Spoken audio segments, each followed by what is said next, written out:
Fire corn dog and oysters at 6, please. You know, people said, how long did it take you to write the book? I said, 57 years.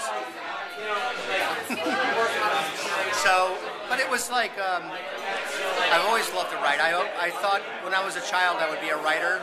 No one thought about being a chef where I'm from. It was really not in the conversation. People were carpenters, plumbers, school teachers, bankers. My dad was a car dealer. My mom was a waitress. But even though she was a waitress, me being a chef was not part of anybody's idea. Being a writer was. But, you know, I think I felt too, like I was not ready to have the publisher reject my writing, so I kept writing personal. And then I became a cook.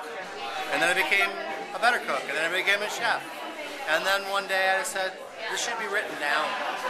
And I did a short story for a group that published a book called Don't Try This at Home. And they said, who wrote the story for you? And I said, well, I wrote the story. They said, oh, you're a chef that can write. That's really unusual. I said, well, maybe I should try a little bit more. And then started to set the alarm clock and wrote the book. It took me about 2 years. I was always thinking about writing, but more short expository pieces about the world of food or restaurants. I really wasn't thinking about being autobiographical until I did this one short story for them, which was autobiographical. And it was from a restaurant, a day in a restaurant that I was at in Key West in 1978. And the title of that was called Shit Happens. It ties into a Jimmy Buffett songwriting experience one night when I fell out of Jimmy Buffett's window at his house next to the restaurant I was working at the time called Louis' Backyard. And it's pretty hilarious. And then I realized there were a lot of hilarious, semi-tragic, harrowing, soul-searching aspects to becoming a chef. And so I decided that I wanted to reveal that and have people harken back to the part of the American cooking before all of the television shows, which show a sort of funhouse mirror version of cooking.